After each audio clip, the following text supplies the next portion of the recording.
凝聚傑出華人光榮與夢想，表揚傑出華人成就與貢獻。世界因你而驕傲，全球傑出華人評選提名火熱進行中。全球傑出華人頒獎盛典於2011年隆重開啟，歷經13載，相繼喺香港、馬來西亞、吉隆坡等地盛大舉行。中國國務院原副總理吳桂賢、中國國務院原副秘書長李浩、中央政府駐港聯絡辦原副主任周俊明等等尊貴嘉賓應邀親臨主禮及頒獎。獲獎得主楊振寧、漢學泰斗姚宗儀、專孔大儒湯恩佳、中國首善曹德旺等百傑相繼入選全球傑出華人畫傳。新加坡開國元勳李管才、享譽國際佛學泰斗星雲大師、愛國典範曾憲梓、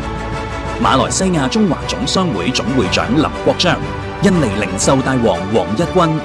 愛國僑領陳友慶、現代水墨之父劉國松、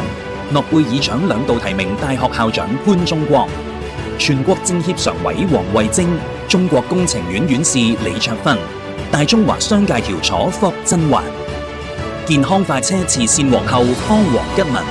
孔子魚雙獎得主馮柏橋、中國鋼琴教父鄧超爾等8位翹楚人物榮登全球傑出華人領獎台。祝華人這個基金會在香港能夠收集到全世界各地華人的各種的行蹤跟他們的所作所為，這個是非常的難得。星光熠熠，冠蓋雲集，矚目盛事，敬請期待。